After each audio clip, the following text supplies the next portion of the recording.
bâtiment X à l'université de Toulon, bâtiment de Citec.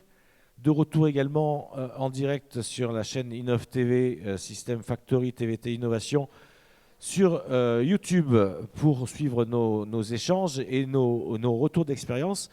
Le premier retour d'expérience de la matinée, de la journée, c'est avec Jean-Luc Bayer que nous allons le vivre. Il est diplômé de l'ISI-TV. Donc l'ISI-TV, c'est l'école d'ingénieurs dans laquelle nous nous trouvons. C'est l'ancêtre de Citec. Il a commencé sa carrière dans le monde industriel pendant plusieurs années avant de lancer ses propres entreprises, Enovia et Crazylog, il y a maintenant 15 ans. Et le sujet de retour d'expérience qu'il nous propose pour ce 2MF 2023, c'est la documentation technique, la grande oubliée de l'industrie du futur. Jean-Yves, vous avez la parole pour 10 minutes. Merci Bernard.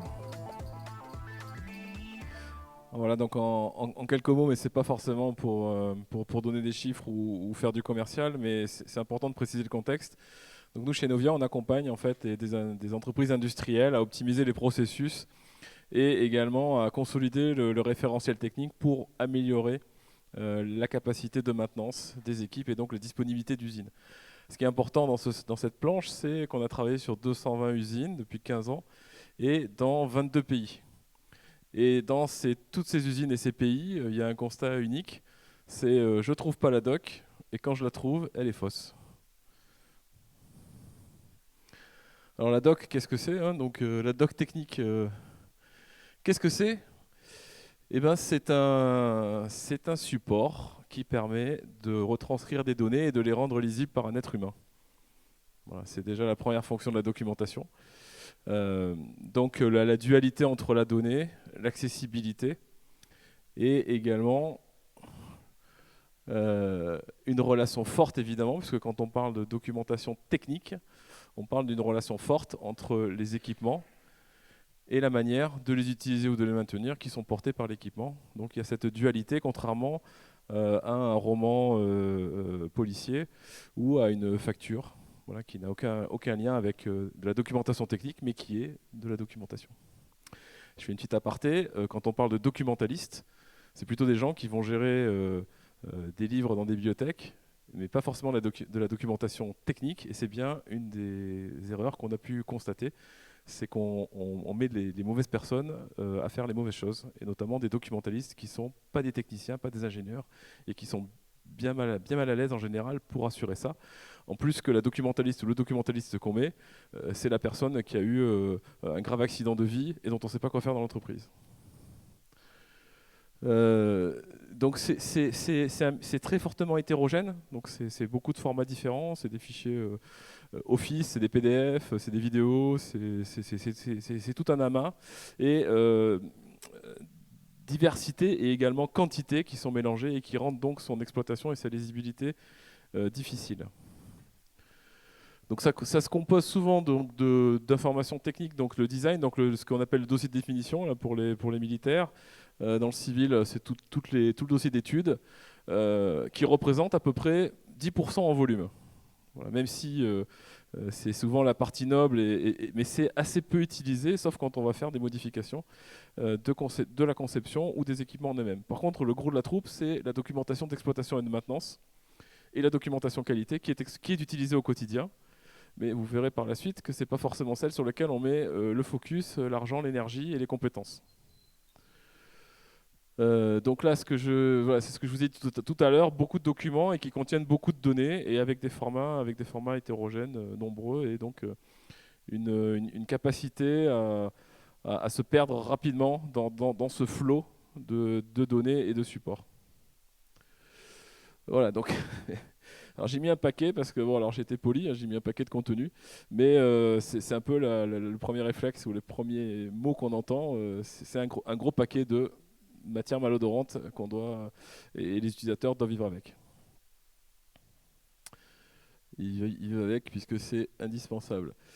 Donc alors, tout ça induit quoi? Ça induit des problématiques, hein, c'est-à-dire on parle de disponibilité. La disponibilité, c'est réparer rapidement pour remettre en condition nominale un système pour qu'il assure sa fonction. Donc c'est un peu la définition de la maintenance.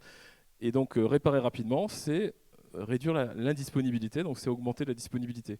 Et pour réparer en sécurité, comme on l'a vu tout à l'heure, il faut à un moment avoir la bonne connaissance, la bonne information, prendre le temps de consulter la documentation. Sauf que si on ne la trouve pas, tant qu'on ne la trouve pas ou tant qu'on ne trouve pas la bonne donnée à l'intérieur, la machine reste arrêtée et donc on perd de l'indisponibilité, ce qui peut entraîner des risques financiers, mais également des risques, un risque pénal et un risque en termes de sécurité. Si j'ai ma documentation, soit je ne la trouve pas et je décide d'aller outre, donc je n'ai pas la bonne procédure, je n'ai pas le bon document, je vais me dire de toute façon, il faut que ça tourne, j'y vais, et là, risque. Ou alors la documentation est fausse. Et donc là, je vais suivre ma procédure, mais je ne vais peut-être pas m'apercevoir, je suis débutant, je ne suis pas confirmé, je ne vais peut-être pas m'apercevoir que derrière, je vais risquer peut-être ma vie dans le pire des cas, mais je vais surtout risquer de dégrader l'équipement. Et là, je vais tout gagner, puisque non seulement je mets du temps à le réparer, et en plus, je le détruis, ou je le dégrade un peu plus. Donc ça entraîne un risque pénal qui existe, donc évidemment, que doit assumer le responsable de maintenance et le responsable de site. Et la première chose que les gens, que l'inspection du travail ou la gendarmerie, suivant la gravité de l'accident, vient voir, c'est la documentation. Donc ça donne aussi, donc ce que j'expliquais, c'est possibilité limitée d'auto-formation, c'est-à-dire que si on met des heures à trouver quelque chose et que quand on trouve c'est faux, on va plus aller le chercher. Et donc on va pas pouvoir à un moment se réapproprier, réapprendre, relire régulièrement les procédures, les instructions, la notice technique de la machine sur laquelle on doit intervenir. Donc on se prive d'une capacité d'auto-formation et on se prive, comme un petit peu quand on est sur une recherche sur Google, quand on a, alors c'est encore plus extrême, mais quand on cherche au plus de 2 secondes, on se fatigue et on se dit ok, je me débrouille, je trouverai l'information ailleurs. Et là c'est un peu pareil, sauf que ça peut avoir des conséquences qui sont assez graves. Donc la mauvaise maîtrise des réparations sur la suivi de la configuration, forcément mauvais document, mauvaise rechange, mauvaise procédure, mauvaise interprétation, et forcément je fais une mauvaise gestion de mon installation. Ça c'est une statistique donc qu'on a confirmée, qui est publique. Donc 60% du temps d'un technicien, ingénieur de maintenance, c'est de chercher de l'information. Et pourquoi c'est aussi lent? Parce qu'il la trouve pas en général. Voilà. Donc 60% c'est énorme. Ça ne veut pas dire que en trouvant plus vite, on va supprimer des gens à la maintenance. Attention, parce que le raccourci est facile. Au contraire, on va leur permettre de faire leur métier de maintenancier et pas de documentaliste, quoi. En tout cas, ce ne sont pas des responsables de bibliothèque.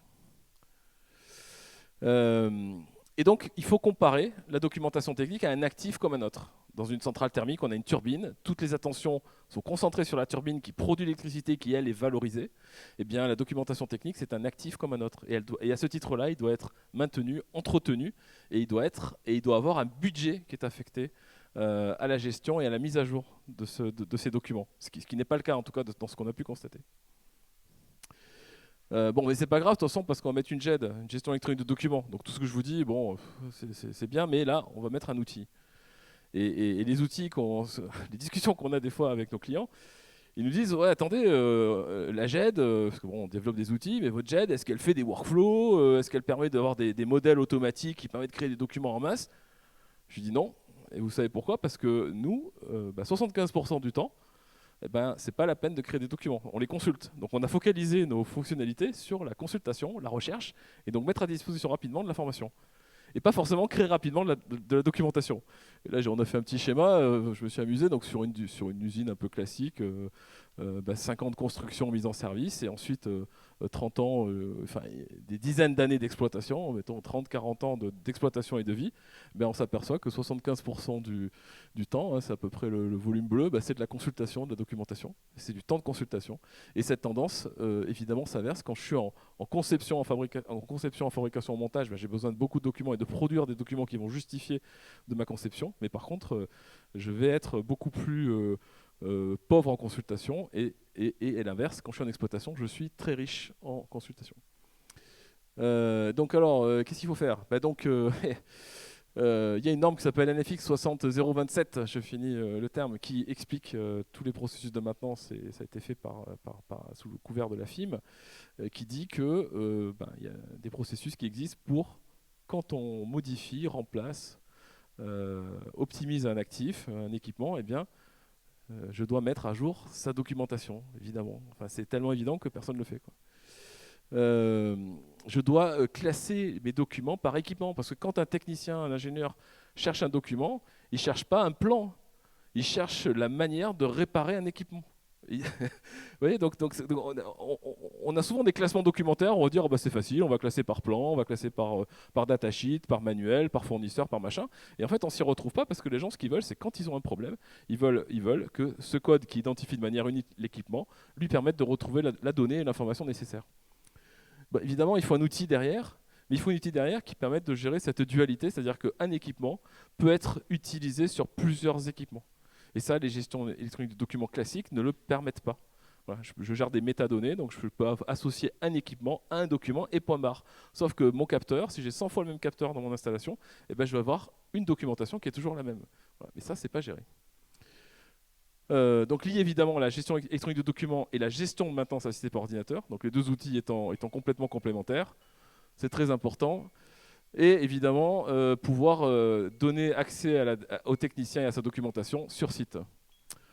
Voilà. Et tout ça, ça nous amène à, si on met tout ça en place, ça nous amène à augmenter les disponibilités, réduire la charge mentale, donc ça veut dire limiter évidemment aussi les risques, acquérir des compétences nouvelles et attirer les jeunes générations qui ont du mal à comprendre qu'on travaille avec des classeurs et des fichiers Excel au XXIe siècle. Voilà, merci pour votre attention.